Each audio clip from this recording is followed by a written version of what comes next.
সম্মানিত প্রেসিডেন্ট, বিটিএমের সদস্যবৃন্দ, সাংবাদিক ভাই বোনেরা, আসসালামু আলাইকুম। অনেক কথা হয়েছে, আমি সংক্ষিপ্তভাবে দুই তিনটা কথা বলব। প্রথমত, আমরা পার্শ্ববর্তী দেশগুলা টেক্সটাইলে যেসব ফ্যাসিলিটি পায় এগুলো ওপেন, সবাই জানে, আপনারাও জানেন, এগুলো লম্বা করতে চাই না। এই ফ্যাসিলিটিগুলো তারা দেওয়ার কারণে আমাদের সুতা আমরা এবং তারা লেভেল প্লেইং ফিল্ড আমাদের নাই, ফলে আমরা ওই সব দামে সুতা দিতে পারি না। মূল কথা হলো আমাদের দাম বেশি, ইম্পোর্ট করলে দাম কম। তো বায়ার যেখানে কম দামে পাইব ওইটাই সে আনবে। আপনাদেরকে আরেকটা জিনিস শেয়ার করি, এন্ড বায়ার যারা গার্মেন্টস ক্রেতা তারা সুতাগুলা সোর্সিং করে কিনে, কম দামে কিনে। এইটা আমাদের বাংলাদেশে গার্মেন্টস সেক্টরদেরকে ডিস্ট্রিবিউট করে, ওইরা তারা রেট কম দামে ওই সুতারে কস্টিং করে আমাদের বাংলাদেশে গার্মেন্টস সবাইরে প্রাইস দিয়া অনলি ফর মজুরি সিএম বেসিসে আমরা গার্মেন্টস চালাই। এও বলি আমি নিজেও একজন গার্মেন্টসের মালিক। গার্মেন্টসে শুধুমাত্র আমরা এখন সিএম এর ব্যবসা ধরছি, আমরা কিন্তু সুতার মূল্য আমাদের কাছে নাই। এন বায়ার সুতা কিনে কম দামে যেখানে পায় সেখান থেকে কিনে, এইটাই স্বাভাবিক কথা। তাই এটা নিয়ে যখন আমাদের মিলগুলা প্রায় 50 থেকে 60টা মিল এখন বন্ধ, যারা মিলগুলা চালু রাখছি তারা 50%, 40%, 60% চালাইতেছি। আমাদের অবস্থাগুলো খুবই খারাপ অবস্থা গত 2টা বছর যাবতীয়। তো এইটা নিয়ে আমরা মন্ত্রণালয়ে বিভিন্ন জায়গায় আমরা দেন দরবারও করেছি, বিজেএমই বিকেএমই নিয়েও আমরা বসছি। বিকেএমই বিজেএমের শীর্ষ স্থানীয় নেতাদের নিয়ে বসার পরে আমরা তাদেরকে সম্মত করাইছি, রাজি করাইছি, কেন বলবো না, বলাইছি, তারা রাজি হয়েছে। এইটুকু বলা হয়েছে যে 10 থেকে 30 পাউন্ড পর্যন্ত এই সুতাটা আপনারা ইম্পোর্টে ডিউটি থেকে ডিবন্ড করে দেওয়ার জন্য তারা সম্মত হয়েছে। 10 থেকে 30, এটা 30-এর পরে 31 থেকে আপ টু 100 পাউন্ড পর্যন্ত কিন্তু ওপেন আছে, আর 10-এর নিচে 1 থেকে 9 পর্যন্ত কিন্তু ওপেন আছে। শুধুমাত্র সামান্য কয়টা সুতা, অল্প কিছু সুতা ডিবন্ড করে দেওয়ার জন্য আমরা তাদেরকে রাজি করাইছি। এই মর্মে আমরা মন্ত্রণালয়ে বিটিএমের পক্ষ থেকে প্রস্তাব দেওয়া হয়েছে।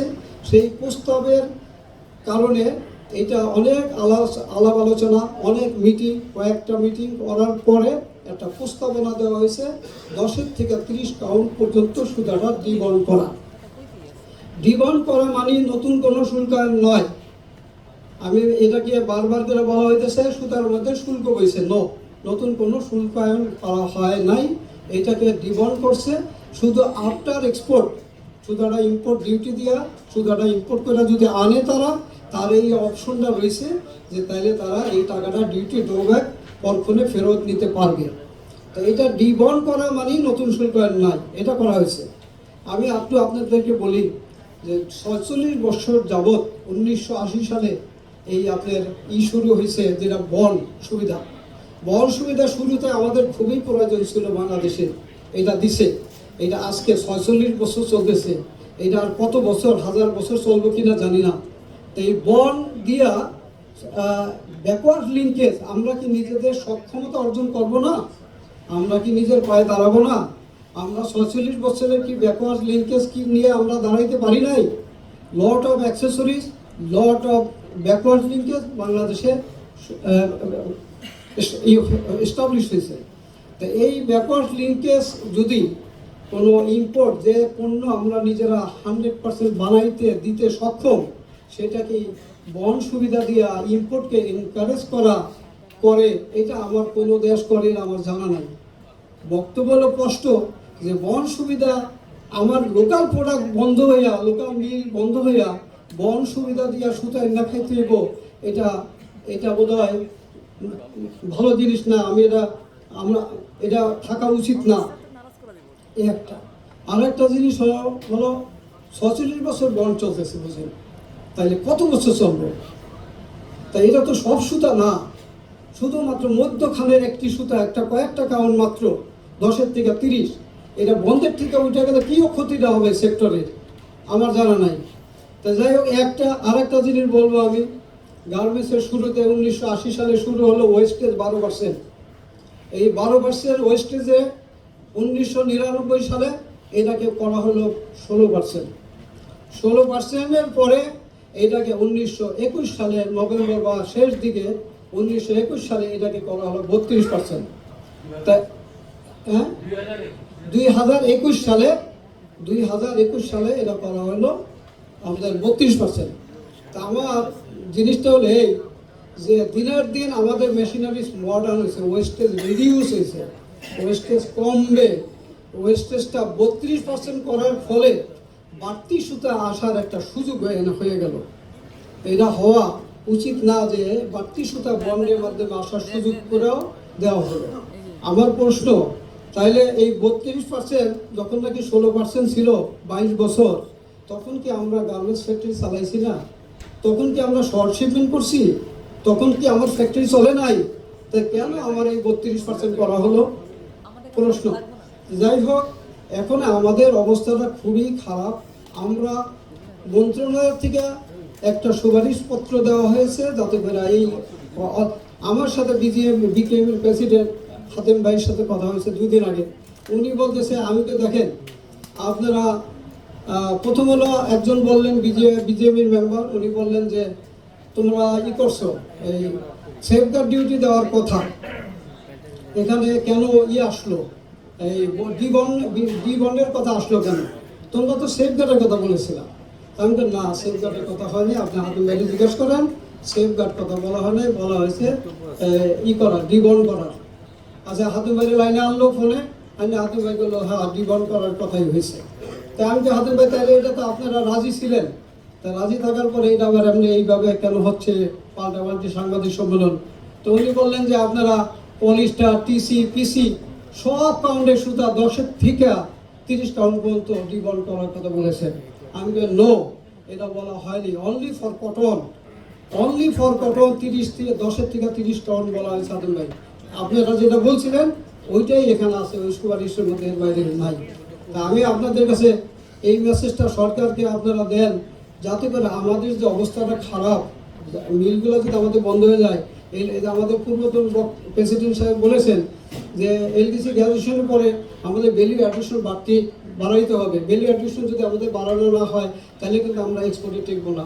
আর আজকে আমাদের অনেকগুলো মিল বন্ধ থাকার কারণে ইন্ডিয়া কিন্তু সুতার দাম অলরেডি কিছু বাড়িয়ে দিছে। তাহলে যদি আমার মিল বন্ধ হয়ে যায় তাহলে তো সুতার দাম ধরা $1 বাড়িয়ে দিব, তখন আমি গার্মেন্টসের এক্সপোর্ট করে কেমনে করবো? আর এলডিসি গ্র্যাজুয়েশনের পরে আমি ভ্যালু অ্যাডিশনটা কেমনে করবো আমার মিল যদি বন্ধ হয়ে যায়? আর সবচেয়ে বড় দুঃখের বিষয় যে গার্মেন্টসে আমরা $42 বিলিয়ন এক্সপোর্ট করি, 84% এক্সপোর্ট করি। আমরা কি জানি যে এই এক্সপোর্টের এগেইনস্টে আমি 32 বিলিয়ন ইম্পোর্ট করি? আমাদের কি উচিত না যে এই ইম্পোর্টটা কমায় না ভ্যালু অ্যাডিশনটা বাড়ানো? এটা আমার প্রশ্ন, যে $42 বিলিয়ন এক্সপোর্ট করে আমি যদি $40 বিলিয়ন ইম্পোর্ট করে ফেলাই তাহলে তো হইল না। আমার তো সিএমটা আমার বাড়াইতে হবে। তা আপনারা এটা জানেন যে আমরা গার্মেন্টস ফ্যাক্টরি বর্তমানে বাংলাদেশে সিএম এর ব্যবসা করা ধরছি। আমাদেরকে সুতা বায়ার কিনা দেয়, কম দামে যেখানে পাই সেখান থেকে কিনা দিব। এপুসিতে কাপড় আইব, আগে এপুসিতে কাপড় আসতো 15%, অ্যালাউন্স ছিল, এটা 50% করা হয়েছে।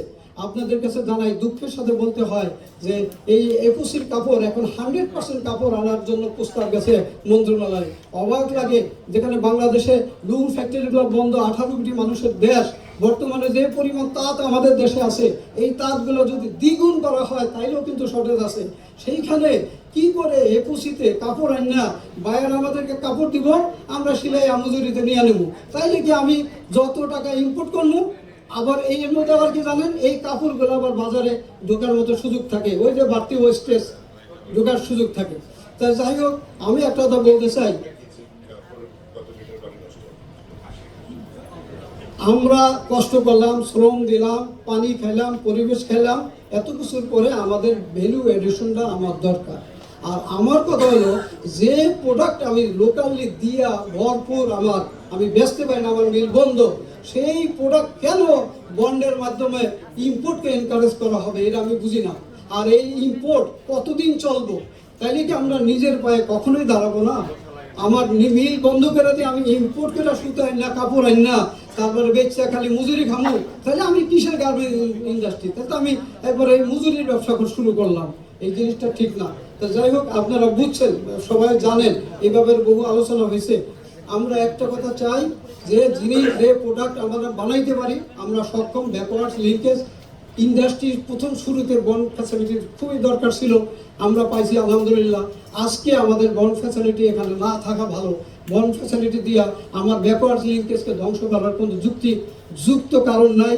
আমরা আপনাদের মাধ্যমে এটাই জানাইতে চাই সরকারকে, যাতে করে সরকার এই ব্যাপারটা বুঝে যে ব্যাকওয়ার্ড লিঙ্কেজ বাঁচলে দেশ বাঁচবো। আমি ইন্ডাস্ট্রি করছি, আমি সব বানাবো। আজকে বাংলাদেশে কার্টন ফাটন হাবি যাবে লট অফ থিং বানানো হয়। তো এখন যদি একুশি সিস্টেম করে কাপড় আনি আর সুতা আনি, তাহলে লোকাল ইন্ডাস্ট্রির দরকার কি? তাহলে শুধুমাত্র গার্মেন্টস নাই, গার্মেন্টস করি। আমি নিজেও গার্মেন্টসের মালিক, আমি ওই গার্মেন্টসের কাপড় আনবো আর মজুরি দিয়ে ব্যবসা করবো। আমার আর ব্যাকওয়ার্ড লিঙ্কেজের দরকার নাই। আর এই বলে শেষ করছি আমার বক্তব্য। আসসালামু আলাইকুম ওয়া রাহমাতুল্লাহ।